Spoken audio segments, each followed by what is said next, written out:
The story begins late at night at the desolate Aksu train station. A young man is waiting alone on the platform for the last train. The station is empty except for a woman behaving erratically nearby. Assuming she is drunk, the man takes a photo of her and posts it on social media. Moments later, when he looks up, the woman has vanished into thin air. He walks toward the edge of the platform to check the tracks. Suddenly, the safety doors swing open even though no train is approaching. He hears a strange mechanical noise emanating from the tracks. As he peeks over the edge to investigate, the safety doors slam shut behind him, trapping him. He's then brutally killed by an unseen force. Cut to main character.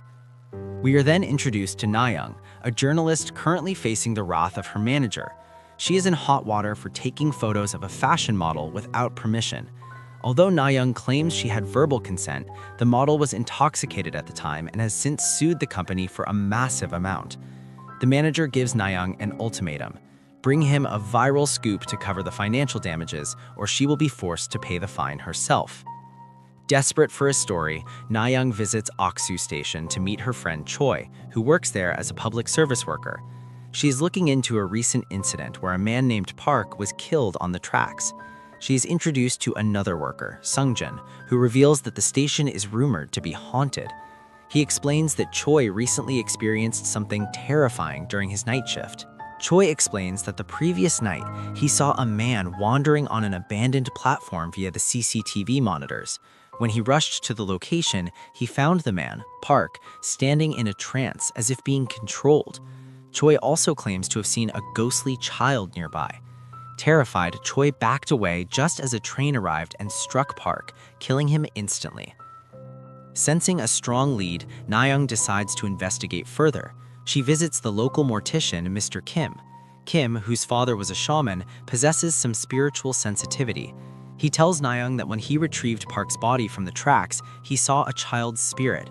The spirit whispered a 4-digit number to him before disappearing. Convinced this will be a hit with readers, Nayoung calls Choi and convinces him to steal the CCTV footage from that night. She tries to take the story to the police, but they dismiss her claims, refusing to believe in ghosts. Meanwhile, back at the station, Choi is in the bathroom when he hears strange noises and screaming. Terrified, he finds Sungjin, who is just pranking him. Choi is furious, but as Sungjin washes up, he sees a mysterious number appear in the mirror's reflection. Choi manages to copy the CCTV footage onto a flash drive and hands it to Nayoung. He mentions another odd detail. The train driver involved in the accident was acting strangely. Nayoung immediately rushes to the station and finds the driver sitting on a bench in a dazed state. She tries to interview him, but he seems hypnotized.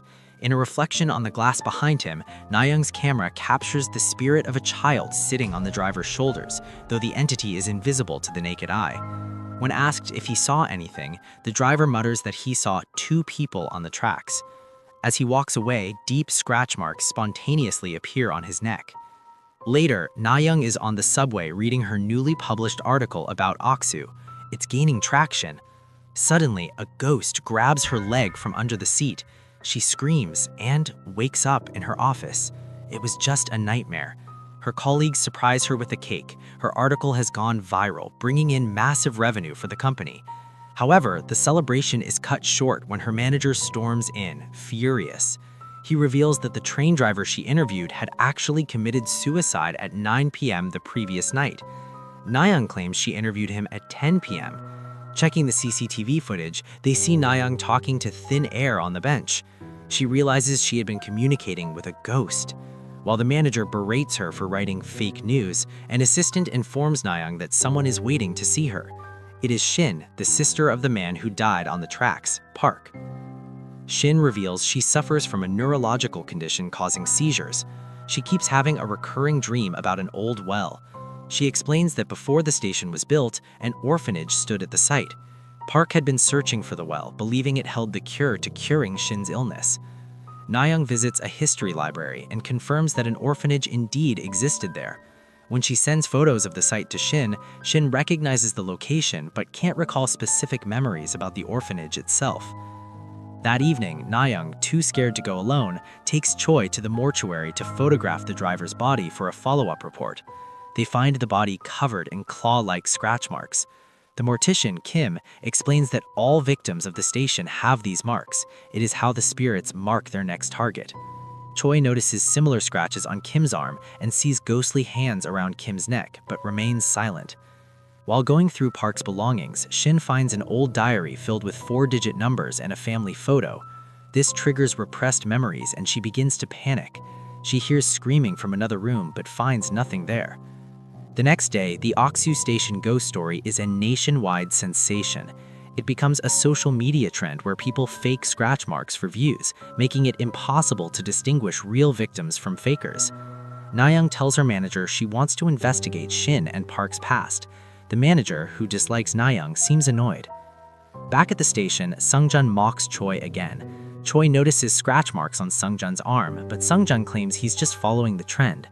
Meanwhile, a drunk woman in the station bathroom encounters the ghost child. Scratches appear on her body and she is brutally murdered.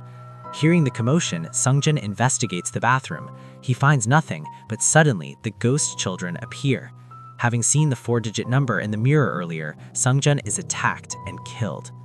Na-young attends Sung-jun's funeral, where the police inform her she is a suspect due to her connection with the deaths.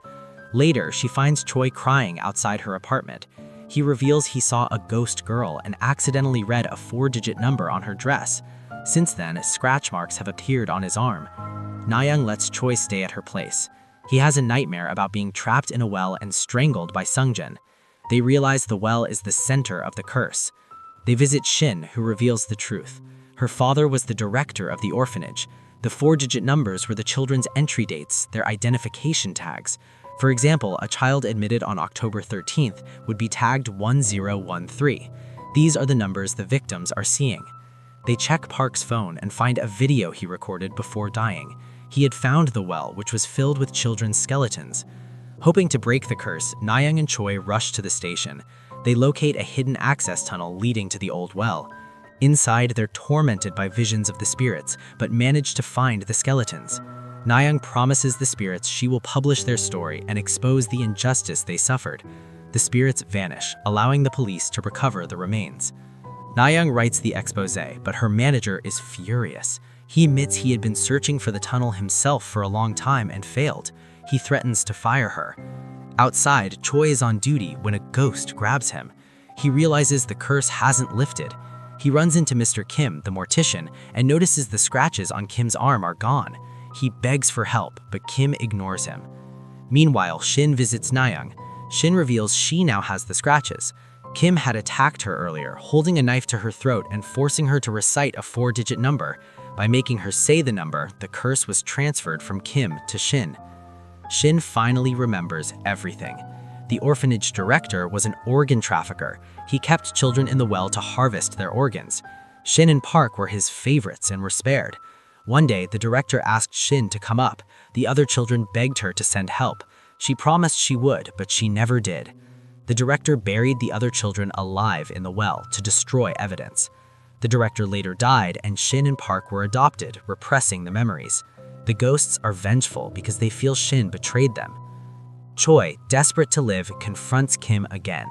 Kim explains the rule. To transfer the curse, the victim must recite the 4-digit number to someone else who knows the ghost story. The next morning, Choi calls Na-young. He claims he lost his phone and asks her to save his new number. Na-young, caring for him, agrees. She repeats the number he dictates.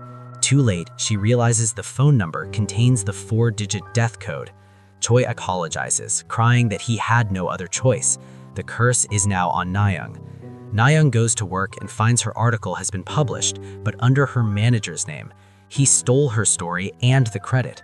Furious and doomed, Na-young hands her manager her resignation letter. She tells the manager she knows he covered up the orphanage story for money in the past. She places a piece of paper on his desk with a 4-digit number written on it. She tells him that if he reads the number, she will leave quietly and never return. Thinking it's a small price to pay to get rid of her, the greedy manager reads the number aloud.